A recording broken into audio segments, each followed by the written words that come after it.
I mean, either one that you go with, you're going to get a solid performance in net, and that's one thing that's really helped propel the Lakers to this 3-1-1 start thus far. Absolutely, but really, Oswego kind of hit with some bad news, as I just learned today. Jessica O'Grady, I believe the second leading scorer with 6 goals, 1 assist, is out for 1 month with mono, I believe.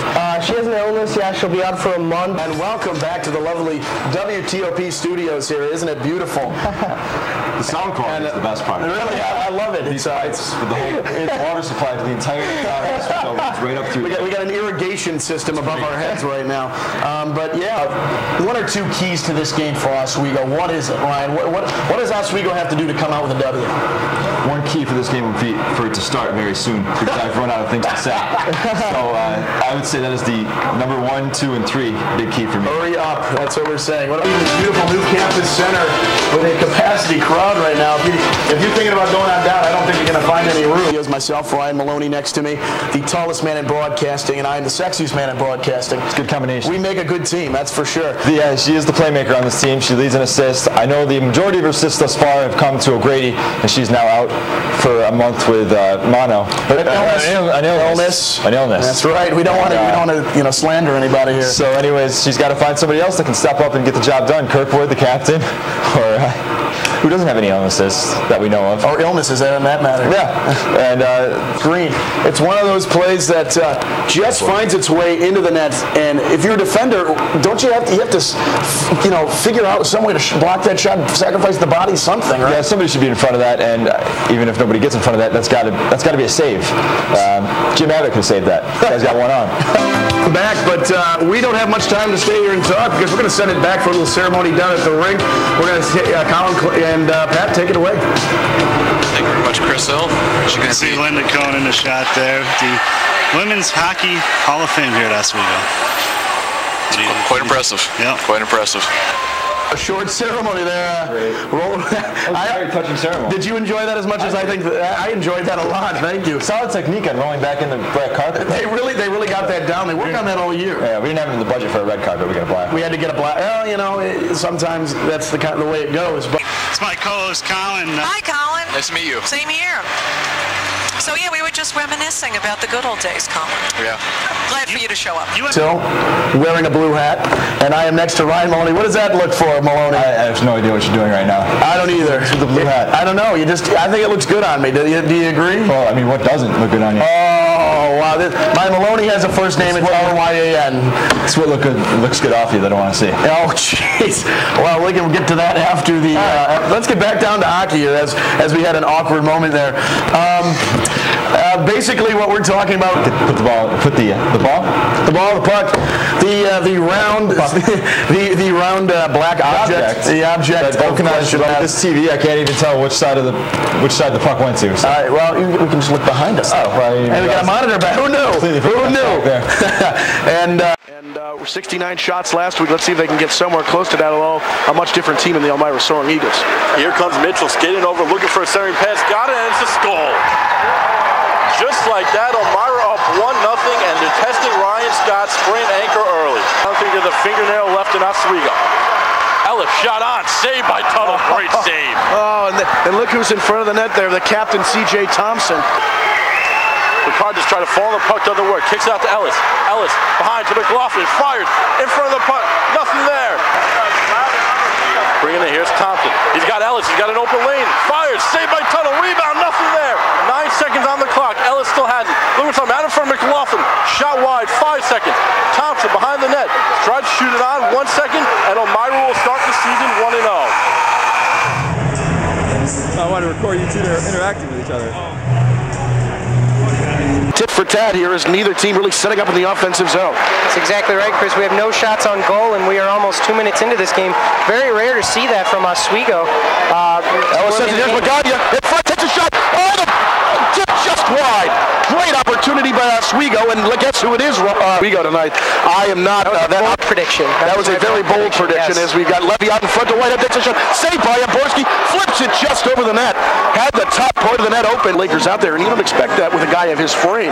Absolutely. Shot taken from the point, kick save. Another save by Scott. Back out in front, that's intercepted by Fredone. And the first one set up Sheehan 2-riser.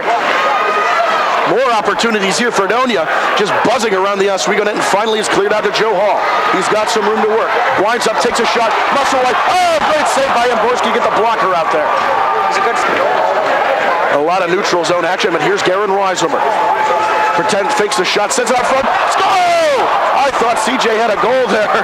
Yeah, he certainly had his opportunity. It was something that Oswego's really had all night. Here's Thompson, flips him over to Thompson. That's a great defensive play there.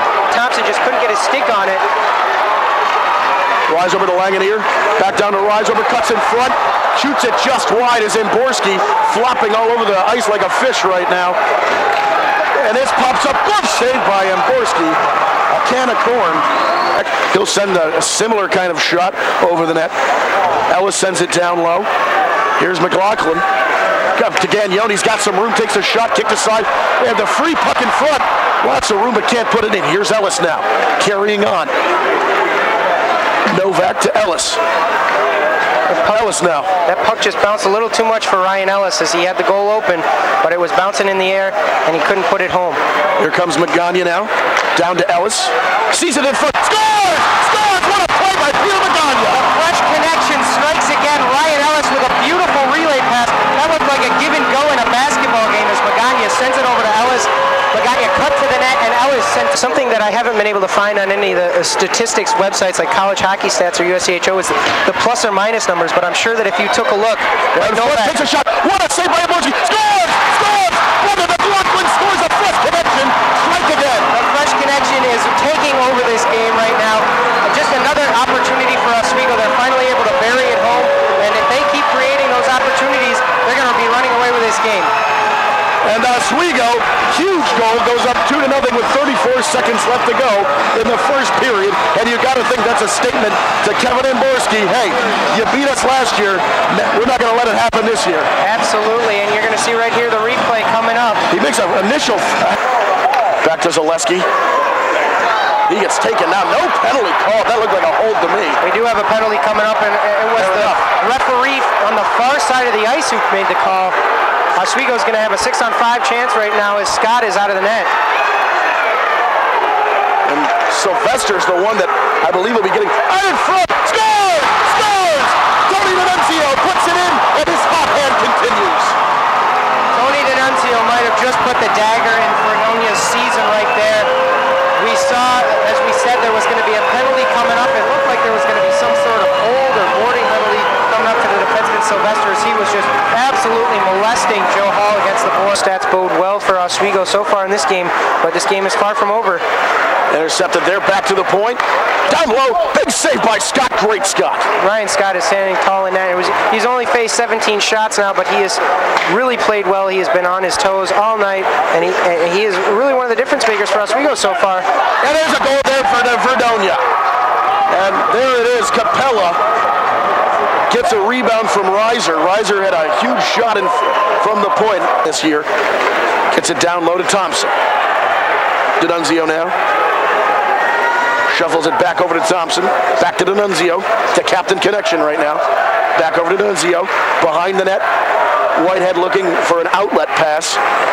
To D'Annunzio. Confront, scores! CJ Thompson tips it in. They've got a 3-goal lead again. Tony D'Annunzio is psyched up. He's going to get credit for the assist on that goal. I think Matt Whitehead probably also going to get credit. Matt Whitehead from behind the net passed it over to D'Annunzio, who threw it right in front of the net. Waiting was CJ Thompson. And the lead is right back to 3 for Oswego. Here comes D'Annunzio. Gets it over. What a save by Amborski! Now, Kevin Amborski doesn't care how much time is left on the clock. That was an incredible save. His second one of the night.